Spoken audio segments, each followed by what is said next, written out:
Good afternoon. I'm Dan Godwin. A 14-year-old boy was arrested after a teacher at MacArthur High School in Irving mistook his homemade clock for a bomb. Now, the Council on American Islamic Relations is investigating because the boy is Muslim.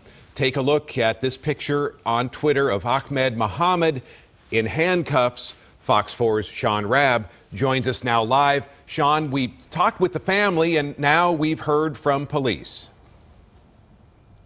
Right, and the Irving police chief says no charges will be filed against 14-year-old Ahmed Mohammed, again, who brought that electronic device that he made over the weekend at home to school. The chief says they did everything according to state law and that they were acting in abundance of caution, and now the case will be closed, the file will be closed, but not before it's become a little international dust-up.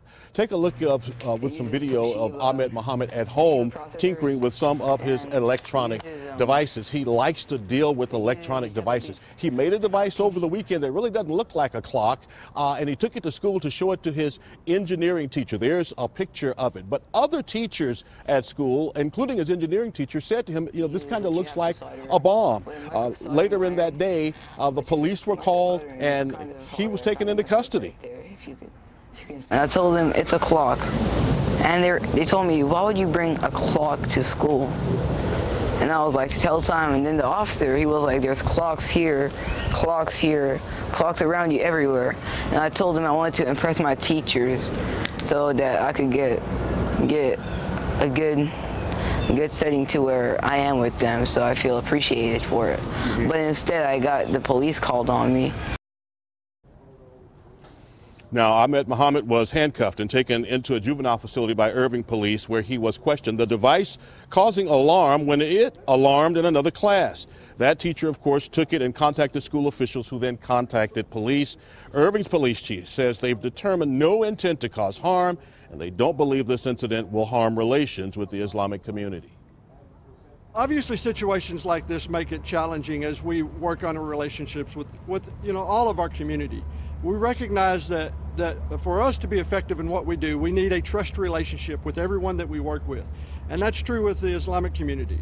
We have, as you have indicated, we have spent a lot of time and energy and have worked well with our Muslim community. I do not expect that to stop. We will always take necessary precautions to protect our students and to keep our school community as safe as possible.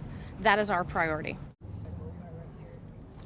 Now, Chief Larry Boyd, as well as school administrators, will meet with Ahmed Mohammed and his father later today, and CARE, the Council on American Islamic Relations, planning some statement or news conference this afternoon in Irving as well. One of the things that Ahmed Mohammed told us is that he was being questioned by police and wanted to call his father, and they told him no, he was being in the middle of an interrogation, and so he could not call his father. We asked police about that, and Irving's chief said he was not able to answer that question, whether he was denied to make a phone call, although he says at some point his parents obviously were called because he was released to the custody of his father. An anonymous source inside the Irving Independent School District says had someone asked the engineering teacher if, in fact, Ahmed brought this to him before school started, as the boy suggested, all of this could have stopped at the campus. But again, police saying, listen, we are acting in state law because it does not have to be a device to cause harm, but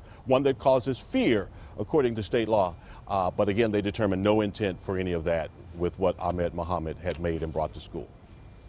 All right. Thanks very much, Sean Rabb, reporting for us live this afternoon at Irving Police Department. Reaction to the story has moved beyond North Texas. Democratic presidential candidate Hillary Clinton responded on Twitter today by saying, quote, assumptions and fears don't keep us safe. They hold us back, saying, Ahmed, stay curious and keep building.